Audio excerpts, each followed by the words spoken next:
Vicente. Vamos a comenzar lo que es la mesa redonda y, bueno, pues aprovechando que tenemos a Jen Maves aquí, lo primero que un poco me gustaría que nos comentara sobre todo es un poco cómo, bueno, tú nos comentabas ayer en la cena, aprovechamos que estuvimos, nos conocimos, hablamos mucho, un poco la evolución, por ejemplo, que habéis tenido en la academia, pues de esos inicios, pues bueno, me comentabais que erais menos empleados, menos compañeros, ahora pues bueno, a estar un poco más alto.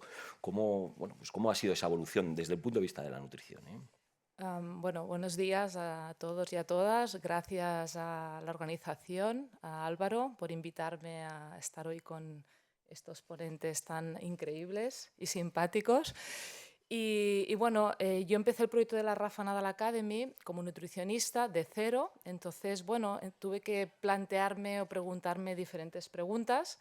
En primer lugar, ¿cómo entiendo la salud? ¿No? La salud, pues no solamente es el físico, sino también interviene la parte mental y social, según la OMS, pero también para mí la parte emocional es importante. Entonces, así es como entiendo la salud. Y luego lanzarme yo misma diferentes preguntas como el qué, el cómo, el cuándo, el por qué, vinculado con la nutrición, ¿no? Entonces, el qué es qué comemos. Entonces, lo primero que, bueno, yo le llamo un poco mi intervención en la academia nutrición positiva, es qué es lo que estamos comiendo. Entonces, básicamente, la primera semana, ahí tenemos 170 niños de 50 países diferentes, os pongo en contexto también, con lo cual tenemos una diversidad de nacionalidades.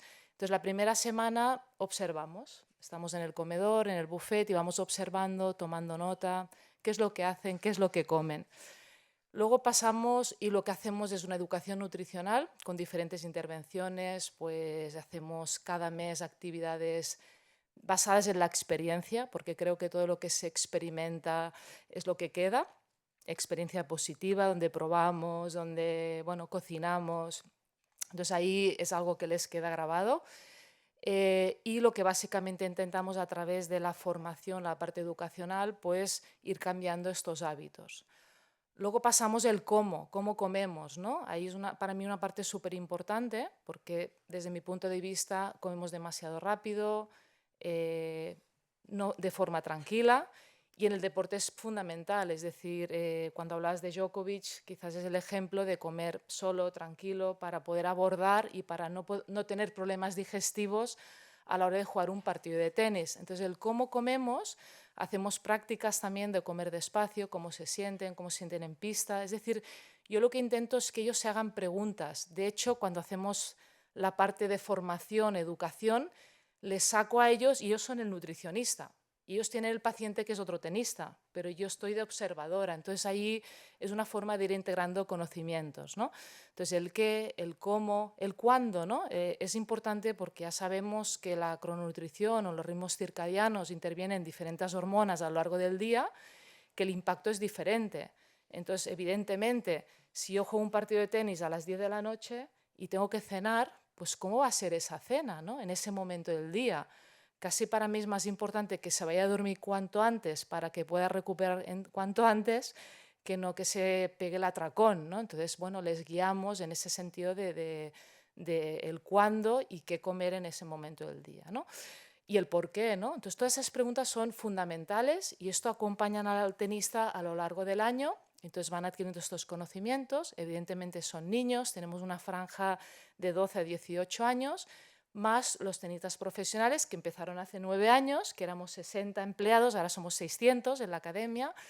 Entonces, bueno, estos profesionales ya, pues el trato es un poco diferente porque, como ha comentado Néstor, pues los requerimientos energéticos, los viajes, el juego 2 partidos en un día, no sé cuándo va a empezar un partido, no sé cómo es mi rival, bueno, sí que lo sé, a veces pienso que es más duro de lo que es decir, que es muy complicado el tenis. Entonces, el trabajo es en equipo, no solamente formamos, bueno, a mí me gusta conectar con el tenista en primer lugar, pero también con el equipo, ¿no? O sea, es un trabajo en equipo y ahí en la academia lo tenemos muy bien porque estamos en 360. Todos los profesionales estamos todo el rato conectados y comunicados para poder dar lo mejor a este tenista, ¿no? Y sobre todo lo que necesita mucho es que le escuchemos, ¿no? ¿Qué es lo que necesita esta persona? Y como os decía, hay que acompañar del equipo, porque si el coach come mal, pues el tenista imita porque imitamos. O sea, yo tengo que comer bien para que mis hijas me puedan imitar. Pero para mí la nutrición va más allá de todo esto y el vínculo con la nutrición tiene que ser disfrutar de comer. Entonces, para mí esta es mi obsesión, que el tenista pueda disfrutar de comer.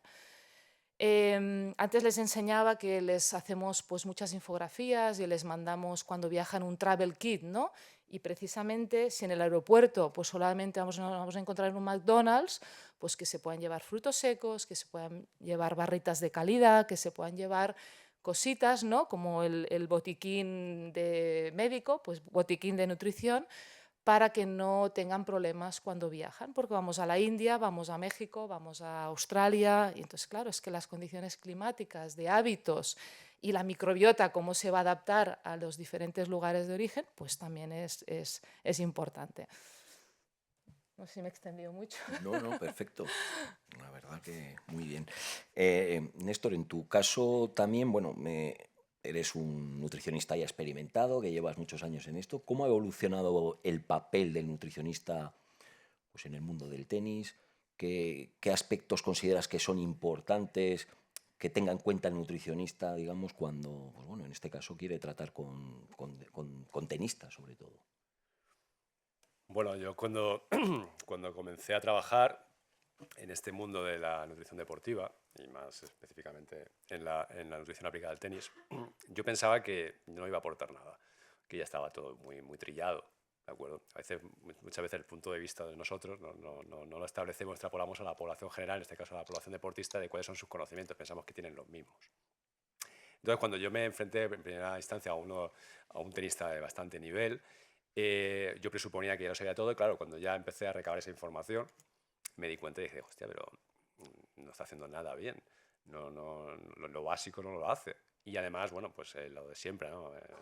Siempre daba mucho peso a la suplementación, ¿no? Con la típica pirámide de Junkendrup, ¿no? Que siempre nos ponen. Y él vino a primera consulta con una mochila muy grande, llena de suplementos. La abrió, la sacó, la metió ahí en la mesa. Bueno, ¿qué tomo?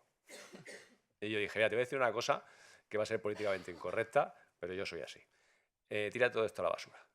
Se quedó ahí con cara de póker y tal. Y dice, nunca me habían dicho esto, por eso me gustas. Entonces, nada, pues empecé un poco a trabajar con él y empecé con lo básico.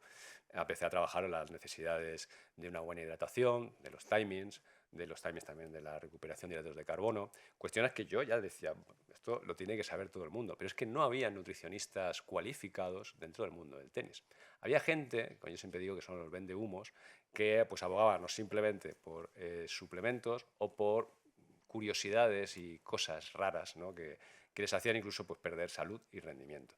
Por lo tanto, fue una cuestión que a mí me sorprendió y que poco a poco, ahora sí que es verdad, estoy hablando de hace 15 años, hay más conocimiento, el tenista sabe más, porque los dietistas nutricionistas ya estamos un poquito en academias y a nivel personal, y ha subido el nivel, también del nivel de conocimiento del propio tenista a nivel de nutrición. Ya se hacen más preguntas en ese tipo de cuestiones. Entonces creo que ha evolucionado en forma de conocimientos. Ahora es verdad que tenemos un pequeño enemigo que es la desinformación en redes. O sea, nos combaten por otro lado y ahora tenemos que hacer piña todos y combatirlos a ellos con las mismas armas. Muchas gracias, doctor Vicente. Un poco siguiendo lo mismo, que además nos has dejado un poquillo ahí con las ganas en tu exposición. ¿Cómo gestionas toda la planificación nutricional durante, pues eso, la competición, sobre todo viajes, durante la propia competición, esa recuperación? Un poco lo que comentábamos de que no sabemos cuándo vamos a competir, no sabemos lo que va a durar y lo duro que va a ser, claro. Claro, bueno, pues ahí Gemma ha dado las pistas, es educar.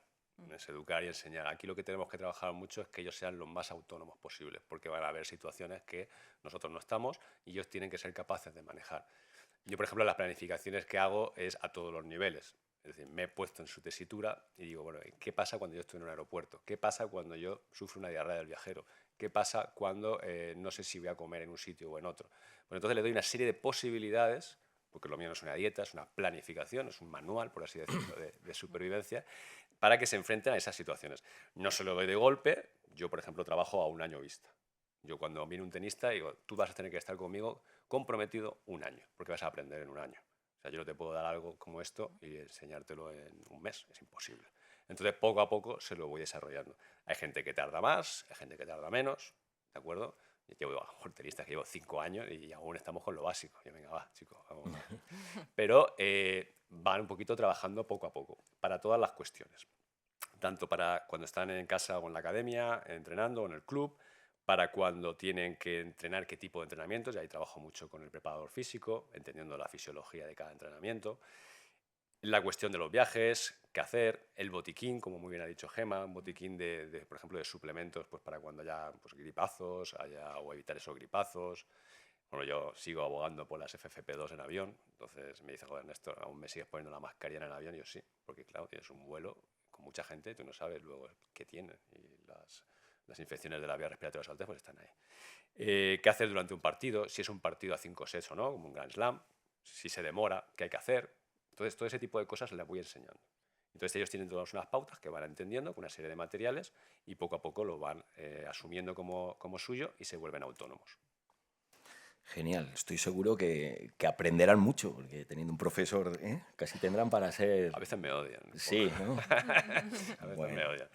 Yerma, en tu caso, en cuanto al tema de la academia, sobre todo, ¿qué pilares nutricionales, no sé, planteáis dentro de lo que es la academia en sí? Pues todo es un poco lo que he ido comentando, ¿no? Los pilares del qué, del cómo, el por qué, ¿no? Pero mira, ahora estamos haciendo un proyecto interesante que es, porque claro, hablar de calorías, hablar de gramos, a veces es un poco delicado, ¿no? Entonces ahora, bueno, cuando has expuesto un poquito del low, bueno, cuando los tres platos, ¿no? El medium, el high y el low, ¿no? Cuando entrenas más o menos tiempo, ¿no? Con más o menos intensidad, pues añadimos más o menos carbohidratos. Entonces ahora hacemos fotos de lo que son las imágenes de las cantidades aproximadas de los carbohidratos que se pueden encontrar, ¿no? que encuentran en el buffet, para que ellos más o menos tengan una idea, porque a veces sí que necesitan agarrarse a números, ¿no? y a imágenes, ¿no? para poderles guiar un poquito, ¿no? Porque sí que, y os comentaba ayer, ¿no? Cuando tenemos un buffet con una gran variedad de carbohidratos, de proteína, vegetal, vegetariana, vegana, etcétera, y ahora hemos puesto los carbohidratos al final del buffet, porque nos dimos cuenta que básicamente ellos se ponían un plato con pan, pasta y patatas. Entonces, claro, eran un plato de carbohidratos, ¿no? Entonces ahora tienen las ensaladas, las verduras primero, luego pasan por la proteína y terminan, entonces ya casi no les queda espacio. Entonces, de esta forma ellos también, es que claro, son trucos que no se dan cuenta, ¿no? Y les estás dirigiendo un poco hacia realmente crear este plato más bien saludable, ¿no? Pero los pilares de la academia en cuanto a nutrición es un poco estas preguntas de educación nutricional sobre todo. Yo voy mucho a pista controlando la hidratación también, ¿no? Tenemos un aparatito que vemos en qué estado está el deportista y muchos empiezan deshidratados ya, ¿no? Entonces insistimos mucho en beber por la mañana, cuando se despiertan, o sea, vamos mandando mensajes para que ellos se den cuenta también y luego les hacemos la pregunta, oye, ¿cómo te encuentras ahora, ¿no? Estando bien hidratado. O sea, pues ahora estoy mejor, ¿no? Porque para mí es muy importante que inicien el proceso de autoobservación, que se observen, que analicen, que no vayan en piloto automático, que es lo que van en la gran mayoría de los niños, ¿no? Que tengan ellos las herramientas, ¿no? Para que sean independientes, ¿no? Pero siempre, evidentemente, contando con el profesional que les está acompañando.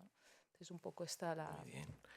Y ya aprovechando, bueno, que has estado trabajando con el más grande del tenis, no sé, ¿qué aprendizaje has tenido Pues de Rafa ha Nadal? sido el máster más grande de mi vida, porque claro, yo empecé con él 2013, él ya había ganado un montón de Grand Slams, o sea, ya estás trabajando con una persona que, bueno, aparentemente, pues, bueno, no tienes o crees, ¿no? Que no puedes aportarle demasiado, ¿no? Entonces estás viendo los parámetros bioquímicos, que aquí Toña Lizaraga me ayudó un montón, y bueno, ves una serie de cosas que dices, madre mía, ¿cómo yo puedo lidiar con todo esto? Luego te das cuenta que, bueno, evidentemente que hay muchas alteraciones en el deportista, pero tienes que contar con ello también, ¿no?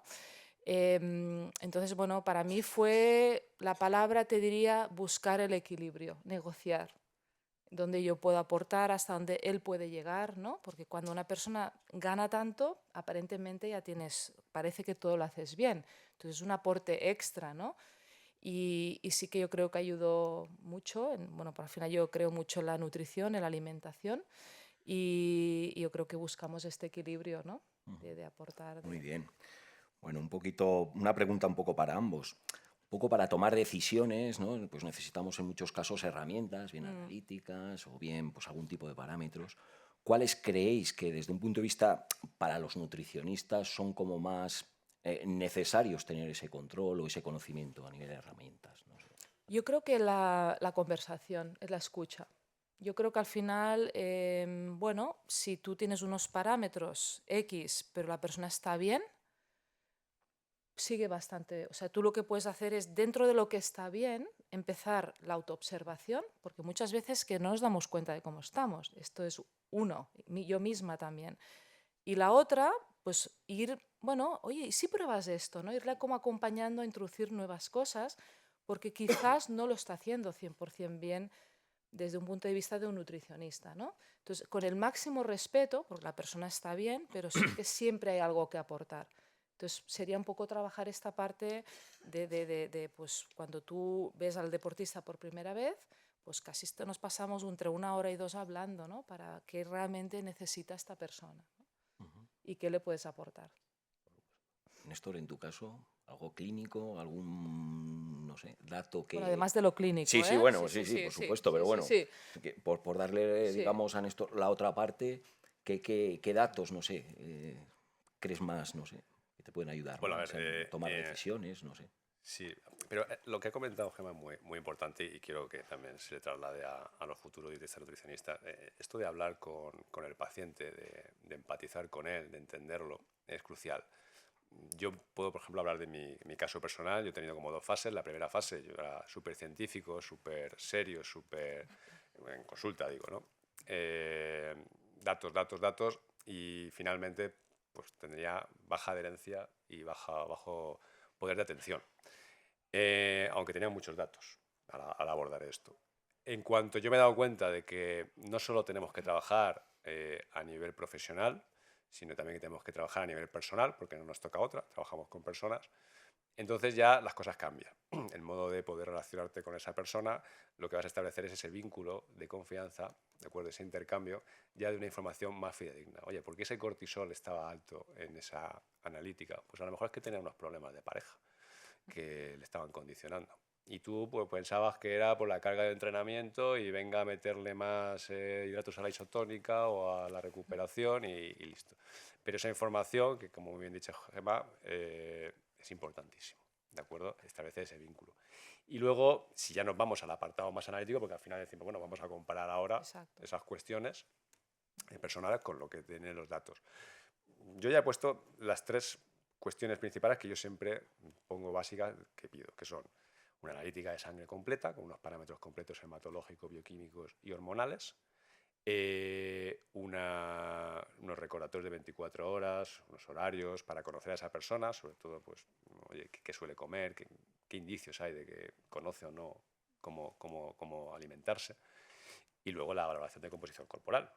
¿De acuerdo? Si es con una antropometría, pues mejor. Si la hago yo, mejor. Pero yo ahora mismo, por ejemplo, tengo casi todos online y en diferentes partes del mundo. Y, hombre, si me pagan un viaje a Dubái, pues me voy. Pero no es cuestión. Pues bueno, que se lo haga otro antropometrista. Aquí tengo a alguna compañera que me ha ayudado, como Bárbara, a poder trabajar con ese aspecto. Y eso serían las 3 cuestiones básicas. Luego ya podemos establecer más test y más cuestiones. Pero con eso ya podemos empezar a trabajar de forma formidable. Muy bien, muchas gracias. Ahora vamos un poco con las relaciones profesionales dentro de lo que son los grupos de trabajo. Em,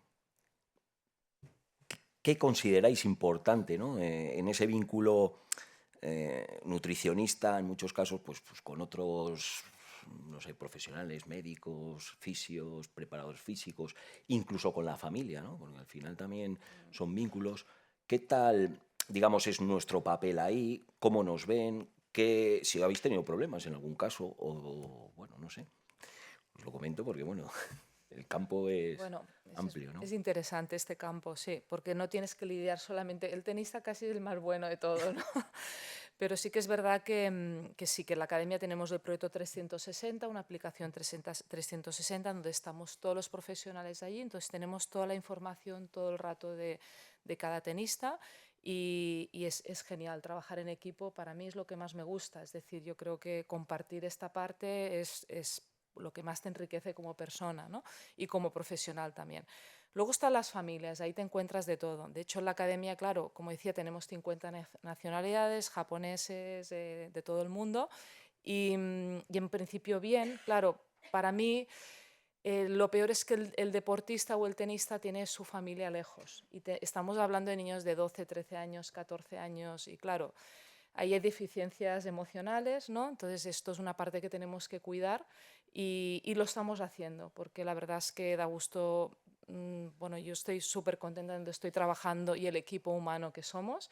Entonces ellos consideran que somos la familia, ¿no? Y se sienten muy cómodos, muy a gusto. De hecho, cuando se van siempre vuelven, ¿no? Nos echan de menos, ¿no? Como familia, pero sí que estamos en contacto continuo con la familia. Sí que hemos tenido un caso muy curioso de una madre de Singapur que se instaló en la academia prácticamente, entonces grababa al niño todo el rato, desde que venía a mi consulta lo grababa todo el rato, a mí, a él, la báscula, las sesiones de tenis, ¿no? Y el niño se estaba sometido a un estrés que tuvimos que frenar. Y muy amablemente dijimos, mira, tu hijo pues está muy bien, ¿no? Que le cuides, que quizás le cocines por la noche, pero claro, él necesita tener su espacio, ¿no? Y ahí tuvimos que lidiar con esta situación, ¿no? Y Sí. con otras también, pero forma parte del día a día, sí. Néstor, dentro de tu experiencia, un poco esa relación interprofesionales. Claro, a ver, en el caso de Gemma, que está más vinculada a lo que es una academia, yo estoy más vinculado a lo que son, bueno, es como un mercenario, ¿no? Que van los tenistas, ¿no? De forma individual y ya son más adultos, pero también he tenido también alguna experiencia en alguna otra academia. Pues bueno, la cuestión está en que a mí lo que me gusta mucho es una palabra que aprendí hace poco, o sea, hace unos años, que es derivar. Y no me estoy refiriendo al cálculo integral y a las derivadas, sino derivar a otro profesional cuando algo no lo sé, porque hay muchas cosas que no sabemos. Y por eso el vínculo con distintos profesionales, sobre todo del equipo técnico que tiene el tenista, pues es genial, porque si hay algo que no entiendo muy bien o tal, pues lo pregunto a su preparador físico, a su fisioterapeuta, a su entrenador, a su médico, o en Argentina, como dicen, es un médico deportólogo, y derivas y dan con la cuestión, quizás en ese sentido, o recabas información que te puede ayudar, quizás desde tu campo, pues a ayudarlo.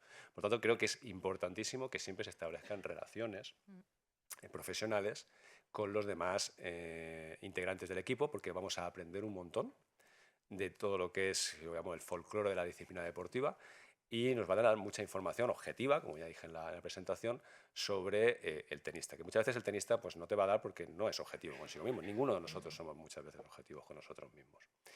Y luego, bueno, yo trabajo más con adultos, entonces la familia pues tampoco da mucha cabida, pero sí que es verdad que a lo mejor han habido rastros de familiares pues quizás como muy metidos en la vida deportiva cuando eran más jóvenes y esto ha creado pues unos derroteros luego que son complicados. Pero sí que es cierto que cuando son junior, pues oye, que la familia sepa muy bien cuál es su papel, que es el de apoyo al niño, y ya está, no son los entrenadores y tal, pues te facilita mucho las cosas, porque si todo tiene que pasar por un padre o una madre que está muy encima, yo he tenido alguna también situación difícil y a veces es complejo, ¿de acuerdo? Pero sin ninguna duda la vinculación con el cuerpo técnico para mí es vital. No ir por sí solos y hacer las cosas porque yo soy el mejor, no. Vincularos porque luego cuando hayan cosas complicadas vais a poder derivar y eso os quita un peso de encima. Muchas gracias. La verdad que me quedan todavía muchas preguntas, pero bueno, vamos un poquillo justos con el tiempo. Si os parece y si hay alguien que tiene alguna pregunta a cualquiera de los dos ponentes, pues aprovechad y si no, pues luego en el descanso seguro que encantados os atienden.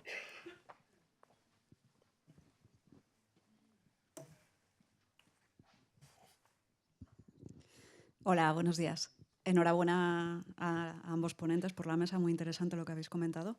Y yo quería hacer referencia, ya que lo has mencionado tú, Néstor, a tu faceta influencer.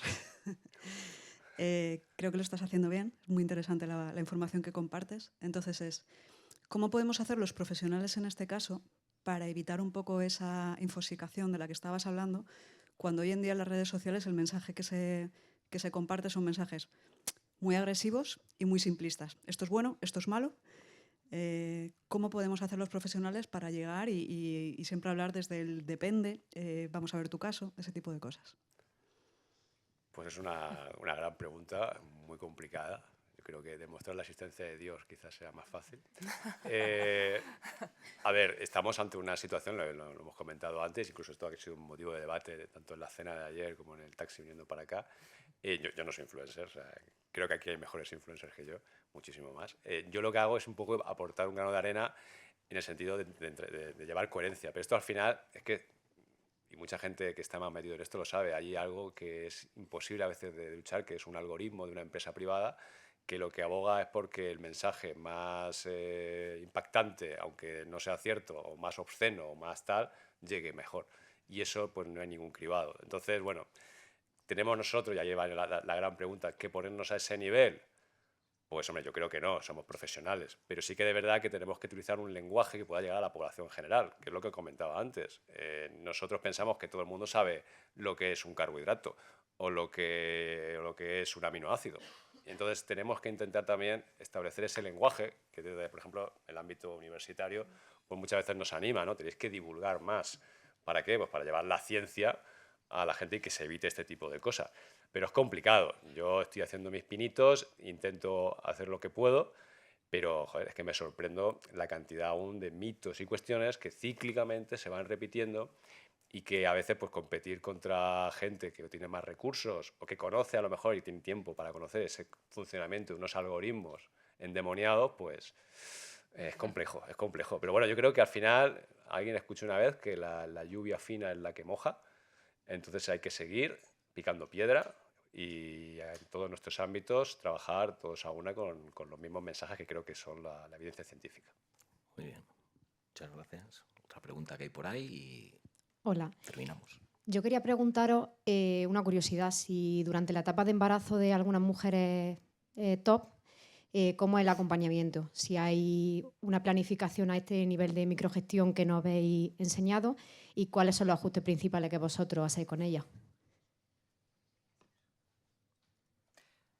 Muy interesante la pregunta. De hecho, nunca he trabajado con una mujer embarazada, entonces no te puedo responder en base a mi experiencia, pero sí que cuidaría todas las fases del embarazo, cómo están las hormonas, cómo está el cuerpo, a través de la escucha, ¿no? Realmente, pero el tenis a nivel profesional difícil, ¿no? En la etapa del embarazo, pero sí que a nivel recreativo pues no habría ningún problema, siempre y cuando haya un buen acompañamiento y saber cómo está la persona, ¿no? Y sobre todo cuando hablaba de los niveles de hierro, ahí habría que observar, ¿no? A nivel bioquímico analítico, pues como en qué punto estamos de partida, ¿no? Pero sobre todo que ahí el gran trabajo sería del preparador físico, y evidentemente a nivel nutricional, pues asegurar que cumple todos los requerimientos y que come la persona de forma muy saludable. De hecho, fue el momento que más me cuidé, ¿no? En mi vida, en el embarazo, ¿no? Y con lo cual lo trasladaría igualmente a una tenista. No sé si he respondido a tu pregunta. ¿O quieres añadir algo más, Néstor? No, al igual que Gemma, yo no tengo experiencias con tenistas que se hayan quedado en estado, embarazadas. Sí que es verdad que he tenido un caso más personal de una chica triatleta y en ese sentido bueno, habría que valorar si sigue entrenando o no, qué tipo de entrenamiento, porque todo eso cambia. Y la cuestión es que yo pues, me dediqué más a la dietoterapia. Entonces me pasé ya a ese campo, pues a eso, al manejo un poquito hormonal, de cómo iba, a la continua evolución del peso, para ver si estaba dentro de los rangos adecuados, pues todavía para evitar también la diabetes gestacional y todo este tipo de cuestiones. Y listo, o sea, establecería lo mismo para, en el caso en que se produjera, pues una tenista profesional. Supuestamente, seguramente va a dejar de entrenar como entrenan y de competir, claro que sí. Y valoraríamos más como un caso más dietoterapéutico. Vale, muchas gracias. Pues muchas gracias a todos. Con esto vamos a finalizar esta mesa redonda. Espero que con estas dos ponencias os haya quedado mucho más claro cómo se trabaja en la nutrición, en este caso deportiva del tenis, y el papel tan importante que los nutricionistas tenemos dentro de lo que es el rendimiento deportivo de todos los deportistas como tal. A la vez agradecer, por supuesto, a la organización, a la red y emplazaros a que si tenéis dudas, preguntas, pues que luego pues en la comida o en los ratos de descanso que estamos a vuestra disposición. Muchas gracias. Gracias.